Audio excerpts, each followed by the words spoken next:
जय श्री कृष्ण। श्रीमद् भागवत महापुराण तृतीय स्कंद। भक्त उद्धव का विदुर जी से मिलाप तथा मैत्रेय विदुर वार्तालाप और जय विजय तथा कपिल देव के अवतार की कथा का वृत्तांत। प्रथम अध्याय। भगवान श्री कृष्ण एवं विदुर द्वारा युधिष्ठिर को राज्य भाग दिलाने के लिए दुर्योधन को सलाह देना। श्री शुकदेव जी बोले, हे राजा परीक्षित, तुमने जो प्रश्न किया था उसी का उत्तर नारायण जी ने लक्ष्मी जी को दिया था। लक्ष्मी जी ने उसी को शेषनाग को सुनाया और शेषनाग ने उससे वात्स्यायन मुनि को बतलाया। फिर वात्स्यायन ने मैत्रेय जी को सुनाया। यह सुनकर राजा परीक्षित शुकदेव मुनि से बोले, हे भगवान, अब आप मुझे वह गता बताने की कृपा करें कि कृष्ण आदि की भेंट किस जगह पर हुई थी। शुकदेव जी बोले, हे राजन, जिस समय राजा धृतराष्ट्र ने अपने भतीजे युधिष्ठिर आदि को पराया मानकर अपने पुत्र दुर्योधन आदि को प्राणाधार जाना, उस समय दुर्योधन ने अर्जुन आदि पांचों पांडवों को प्रथम तो लाक्षागृह में ठहराकर आग लगवा दी। इसके बाद भीमसेन के खाने के लिए जहर के लड्डू भेजे। इतने पर भी वे ना मरे तो उसने जुए में छल करके उनका समस्त राज्य और संपत्ति ले ली। तत्पश्चात उसने द्रौपदी को राज्यसभा में नंगी करने के विचार से दुशासन को उसका चीरहरण करने का आदेश दिया। इस पर भी जब उसके मन को शांति ना हुई तब उसने पांडवों को 13 वर्ष का वनवास दिया। पुरुषोत्तम भगवान श्री कृष्ण चंद्र जी की कृपा से पांडवों की सर्वत्र रक्षा हुई। फिर 13 वर्ष पर्यंत जब वे वन से लौटे तब भी दुर्योधन ने उनको राज्य भाग देना स्वीकार नहीं किया। उस समय कृष्णचंद्र जी, कृपाचार्य और विदुर आदि महाराज धृतराष्ट्र के बुलाने पर पंच बनकर दुर्योधन की सभा में गए और उसे झगड़ा समाप्त करने के हेतु बहुत समझाया। भगवान श्री कृष्ण, पितामह भीष्म और द्रोणाचार्य ने धृतराष्ट्र को समझाते हुए कहा, हे राजन, तुम्हारे और भाई पांडु के पुत्रों में कोई भेद नहीं है। दुर्योधन आदि तुम्हें स्वर्ग को नहीं ले जाएंगे और न युधिष्ठिर तुमको नरक में ही डालेंगे। अतः तुमको उचित है कि तुम पांचों पांडवों को भोजन मात्र के लायक ही कुछ गांव देकर संतुष्ट कर दो। इसमें तुम्हारी सब प्रकार से भलाई होगी। राजा धृतराष्ट्र को जब यह बात भली नहीं लगी तब विदुर जी ने अपने भाई धृतराष्ट्र को अधर्म पर देखकर सत्य बात जानते हुए इस तरह समझाया, हे भ्राता, युधिष्ठिर आदि पांचों पांडव बड़े ही सज्जन हैं। वे किसी से शत्रुता नहीं रखते और सबको अपना प्रिय ही मानते हैं। इसलिए तुम उन्हें उनका हिस्सा अभी दे दो तो ठीक है। वैसे तो युधिष्ठिर, अर्जुन, भीम, नकुल और सहदेव पांचों भाई इतने बलवान हैं कि अगर उनमें से कोई एक भी चाहे तो वह संग्राम में 10 दिशाओं के दिक्पालों को हताश कर सकता है। इसके अलावा भगवान श्याम सुंदर उनके सहायक हैं।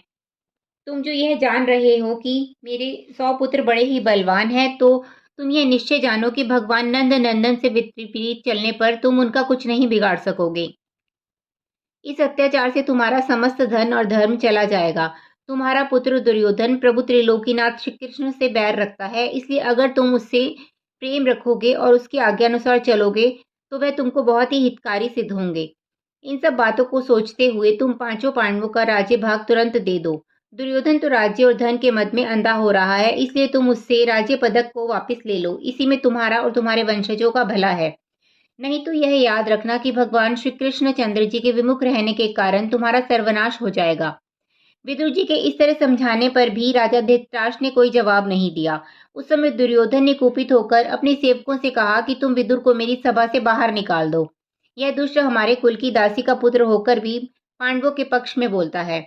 यद्यपि हम अभी तक इसका पालन करते रहे हैं, फिर भी यह हमारे उपकारों का कोई ध्यान न देकर उल्टा हमको धर्मोपदेश देकर अपनी नीचता दिखा रहा है। दुर्योधन की आज्ञा को सुनकर सेवकों ने विदुर जी को सभा से निकालना चाहा। उसी समय विदुर जी ने अपने मन में सोचा कि यदि कोई व्यक्ति मेरी बाह पकड़कर मुझे बाहर करेगा तो उस समय मेरा बड़ा अपमान होगा। अतः मुझे चाहिए कि इससे पहले ही मैं सभा से बाहर हो जाऊं। भगवान समस्त कौरवों का नाश करना चाहते हैं, इसलिए धृतराष्ट्र आदि के मन में अधर्म छा गया है और इनकी भली बात सुनना भी बुरा मालूम पड़ता है। यह सोचकर विदुर जी सभा से उठकर द्वार पर चले आए और उन्होंने अपने धनुष्वान आदि अस्त्रों शस्त्रों को उतार कर वहीं पर रख दिया। शस्त्र रखने का कारण यह था कि शस्त्र से जाने पर दुर्योधन अपने हृदय में कहीं यह न सोचे कि विदुर पांडवों से जा मिले हैं। इसका ही नहीं बल्कि वस्त्र तक भी विदुर जी ने वहीं उतार दिए थे और केवल एक लंगोटी बांधे हुए तथा चादर ओढ़कर हस्तिनापुर से निकल तीर्थ यात्रा करने के लिए बद्रिका आश्रम की तरफ प्रस्थान कर दिया। हे राजन, विदुर जी का शस्त्र रखने का यह भी कारण था कि वे भगवान श्याम सुंदर के परम भक्त होने से आने वाली बात को जान लेते थे। उन्होंने अच्छी तरह यह जान लिया था कि अब दुर्योधन आदि कौरवों का नाश होने वाला है, इसलिए वहां से निकलकर 1 वर्ष तक उत्तराखंड की यात्रा करने के बाद विदुर जी यमुना नदी के किनारे देव दर्शन करते हुए मैत्रेय ऋषि के आश्रम पर आए। वहां वे बहुत दिनों तक रहे। उन्हीं दिनों महाभारत का युद्ध हो रहा था, जिसमें कौरववादी सभी अधर्मी राजा मारे गए और भगवान श्री कृष्ण चंद्र जी की कृपा से युधिष्ठिर को राज सिंहासन मिला। जिस समय भक्त उद्धव भगवान श्री कृष्ण के गोलोकधाम से धारने के बाद द्वारिका से बद्रिका आश्रम को जा रहे थे, उसी मार्ग में विदुर जी से उनकी भेंट हो गई। तब दोनों ही भक्त आपस में प्रेम पूर्वक गले मिले। जब विदुर जी को उद्धव जी द्वारा दुर्योधन के मारे जाने और युधिष्ठिर को राज सिंहासन प्राप्त होने की खबर मिली, उस समय पहले उन्होंने शोक किया और फिर भगवान श्याम सुंदर की ऐसी ही इच्छा जानकर मन में धीरज धारा। द्वितीय अध्याय। उद्धव से विदुर का श्री कृष्ण की कुशल क्षेम पूछना और उद्धव द्वारा सब हाल सुनाना। श्री सुखदेव जी बोले, हे राजन, उद्धव से मिलने के बाद विदुर जी ने उनसे पूछा, हे भक्तराज उद्धव, तुम एक क्षण के लिए भी प्रभु से अलग नहीं रहते थे, फिर क्या कारण है जो आज मैं तुम्हें यहाँ अकेला देख रहा हूँ? कहो मेरे प्राणाधार श्याम सुंदर श्री कृष्ण बलराम जी, प्रद्युम्न, अनिरुद्ध, साम, शूरसेन, वसुदेव, देवकी और अक्रूर आदि कुशल पूर्वक तो हैं। युधिष्ठिर और अर्जुन आदि पांडव, कुंती, द्रौपदी, मेरा अंधा भाई धृतराष्ट्र, ये सब लोग अच्छी तरह तो हैं। मैं ये भली प्रकार जानता हूँ कि भगवान श्याम सुंदर ने भूमि का भार हरण करने के लिए कौरवों की बुद्धि को नष्ट कर दिया था। हे उद्धव, अब तुम मुझे उन श्री कृष्ण चंद्र जी की कुशल क्षेम सुनाओ, जिनका वृतांत सुनने से तीर्थ स्थान का पुण्य मिलता है। विदुर जी के ऐसे वचन सुनकर भक्त उद्धव ने नेत्रों में आंसू भरकर कहा, विदुर जी ने अपने हृदय में अच्छी तरह से जान लिया कि श्री कृष्ण चंद्र जी अपने परम धाम को पधार गए हैं। इसी कारण उद्धव जी उनकी याद करके आंसू बहा रहे हैं। तब थोड़ी देर बाद उद्धव जी ने आंसू पोंछते हुए कहा, हे विदुर जी, मैं तुमसे भगवान श्री कृष्ण चंद्र जी का समाचार किस प्रकार कहूँ, क्योंकि भगवान श्री कृष्ण चंद्र जी रूपी सूर्य छिप गया है और कलयुग रूपी रात्रि का आगमन हो गया है। अतः मैं तुमसे उनकी बड़ाई कहाँ तक करूं। उनके अवतार लेने और विविध लीलाएं करने का केवल यही कारण था कि सांसारिक प्राणी, अधिकतर अधर्मी लोग, उनके लीला चरित्रों को आपस में कह सुनकर इस अपार संसार सागर से पार हो जाएं।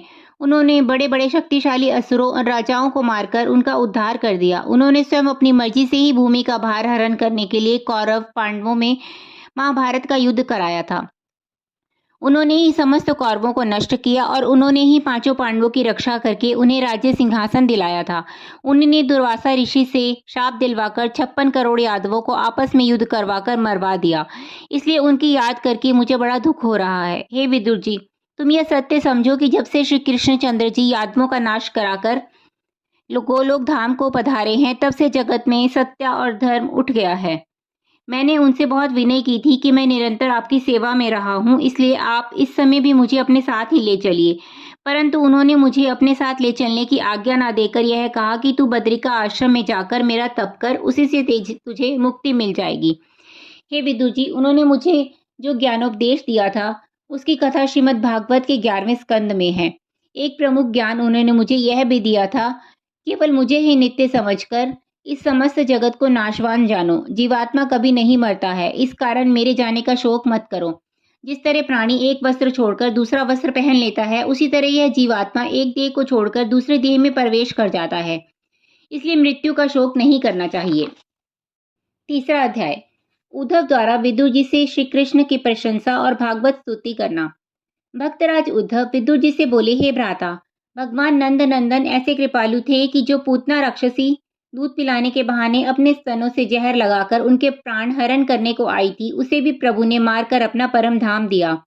ऐसे दीनबंधु प्रभु को छोड़कर अन्य किसकी शरण ली जाए। राजा कंस के पठाए हुए जो भी राक्षस उनको नष्ट करने के लिए आए, उन सब का संहार करके उनको अपने परम धाम को भेज दिया। उन्हीं प्रभु ने इंद्र के गर्भ का चूर्ण किया और गोपी ग्वालों को बैकुंठ लोक का दर्शन कराकर उन्हें अपना चतुर्भुज स्वरूप दिखलाया। श्री कृष्ण चंद्र जी ने नंद बाबा की सांप के काटने से रक्षा की और ब्रज गोपियों के साथ अनेकों रास लीलाएं की। उन्होंने शंखचूड़, केशी, अघासुर, बगासुर इत्यादि दानवों का संहार करके अपने परम धाम को भेज दिया। जब कंस के भेजे हुए अक्रूर जी उनको अपने साथ लेकर मथुरा को जा रहे थे, तब मार्ग में यमुना स्नान करते समय जल के अंदर प्रभु ने उनको अपने चतुर्भुज रूप का दर्शन दिया। फिर भगवान श्री कृष्ण चंद्र जी ने मथुरा में जाकर कंस के धोबी का वध किया और बाहुक नामक दर्जी को वस्त्र पहनाने के कारण प्रसन्न होकर उसे कभी धनहीन न होने का वरदान दिया। फिर चंदन लगाने से प्रसन्न होकर कंस की दासी कुबड़ी को सीधा करके उसे देवनाओं के समान रूपवती कर दिया। फिर उन्होंने रंगभूमि में जाकर शिवजी के कठोर धनुष को गन्ने की तरह तोड़ डाला और चाणूर, मुष्टिक आदि पहलवानों को कुश्ती में पछाड़कर राजा कंस को उसके 8 भाइयों समेत संहार करके अपने परम धाम को भेज दिया। जिन परम ज्योति स्वरूप श्री कृष्णचंद्र जी को ब्रह्मा, शिव एवं काल आदि त्रिलोकीनाथ समझकर उनका भजन तथा स्मरण करते हैं, उन्हीं प्रभु ने सेवकों के समान राजा उग्रसेन को अपना भक्त जानकर उनके आदेशों का पालन किया। जैसे बालक खेलते समय चींटी को मार डालते हैं, उसी तरह प्रभु ने बड़े बड़े शक्तिशाली दानवों, असुरों और राजाओं को एक क्षण में ही मार डाला। श्रीमद् भागवत के 10वें और 11वें स्कंद में उन प्रभु की समस्त लीलाएं कही गई हैं।